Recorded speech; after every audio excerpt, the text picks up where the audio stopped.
Hello, folks. I want you to know I had a magnificent lunch, and it's not over yet. I just wanted to introduce our partners at United Airlines, but before I do, I want to just mention Samuel Clemens, Mark Twain, the great American writer, said at one stage in his life, and I quote, "There's lies, there's damned lies, and then, honey lambs, there's statistics." And I think the statistics right now for travel to the USA couldn't be better. I'm calling it a perfect storm for travel to the great USA. When you think about it, the lucky country of Australia, we have all of our ducks perfectly aligned. We have, through our airline partners, an additional 135,000 new airline seats to the great USA each year alone. We enjoy the highest exchange rate we've seen since you floated the great Australian dollar in 29 years. We have an American population that has their eyes on the South. They love you. You have an Australian who lingers longer than any other group on the planet Earth, and you come back with more frequency than anybody else. And right now, with the movement of a mouse, unless you're wanted by Interpol, you can grab yourself a visa with the Visa Waiver Program and the Open Skies Agreements in about 3 minutes flat.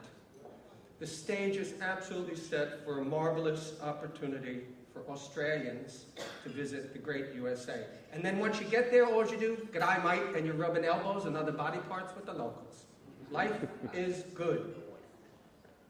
Our partner in the air for many, many years has been United Airlines. They have stood up and supported Visit USA and travel writers and the media, as well as the travel industry community.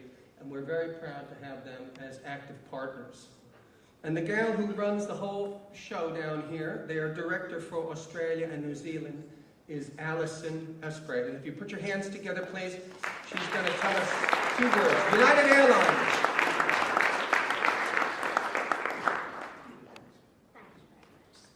Thank you, and hello, ladies and gentlemen. Firstly, I must, being here in Brisbane, acknowledge Queensland's recent challenges, first with the floods and then with Cyclone Yassi. And on behalf of United, and I'm sure all the visitors here, we would certainly like to extend alms wishes to the victims of these tragic natural disasters. It's great, though, to be here in Brisbane and to see the city so clearly back in business. And I've got absolutely no doubt that Queensland's recovery will be fast and strong.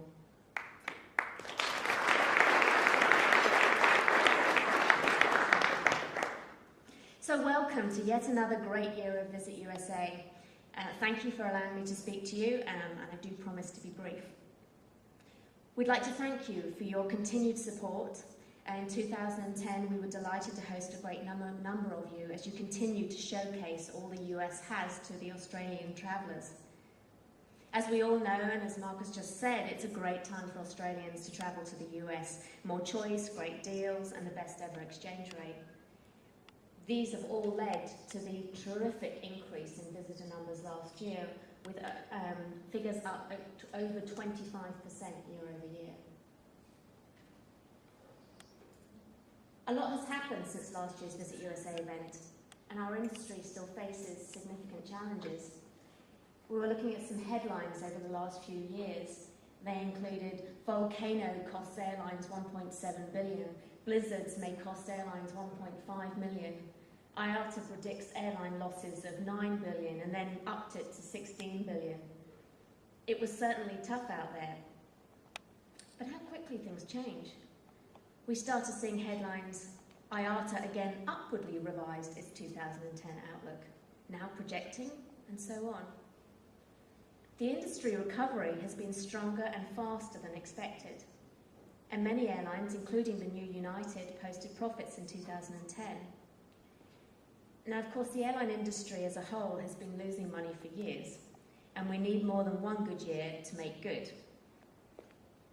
That's why the senior management at United and Continental made a decision last year to merge the 2 airlines.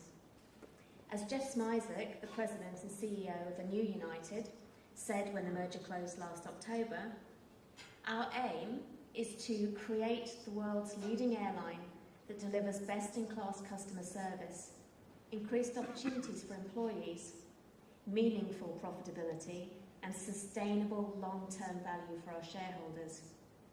And he added, with great people, an unparalleled global network, the best new aircraft order book among the US network carriers, and a commitment to superior products and services, United is well positioned for a bright future. United's merger with Continental will greatly benefit Australians by providing greater access to a broader and deeper global network. And while the new United continues to make significant progress integrating two airlines, we never lose focus on running a world-class operation. We've started 2011 from a position of great strength and commitment across all facets of the business. 2010 was characterised by extremely strong premium demand, continued strong leisure demand, and strong overall yield increases, which we always like to see. So over the next year, United Airlines is focused on our integration plan, building a streamlined organisation, maintaining and enhancing our customer service, and leveraging the scale of the new company. The merger now sees United serving 3 Australian cities, with the addition of the Continental Cairns Guam route, gateway to Micronesia. So for the first time, I'm proud to be standing here in Brisbane as a representative of an airline who flies to Queensland. And in addition, the Continental subsidiary's non-stop Auckland-Houston service, to be launched in 2012, will provide Australians with an alternative gateway into the southern states of the US. Just last week, we announced that Economy Plus product is here to stay, and will be expanding the option to Continental aircraft beginning in 2012. This decision is a significant milestone as part of the continued product integration between the two companies. And from May of this year, United Airlines will be the only carrier serving San Francisco non-stop from Sydney. It's an exciting time for United as we continue to grow from strength to strength, offering competitive fares and 200 daily connections through LA and San Fran to 57 destinations across the US. The strength of the combined network has the ability to connect passengers onto hundreds of additional destinations via United, Continental and our Star Alliance partners. Our industry continues to face challenges: over-regulation, excess capacity, volatile fuel prices and high taxes. The survivors will be those that can adapt to the challenges that are in fact the reality of our business. That's why we need to continue to work together to promote the US to the Australian consumer. That's why this is such a terrific event, and that's why so many people come back every year in order to do exactly that, bringing together the best cross-section of America. United Airlines has been operating on the Trans-Pacific route to Australia for over 25 years. The route is an integral part of our network and will continue to be in the future. We appreciate your continued support and hope to welcome you on one of our flights soon. Thank you.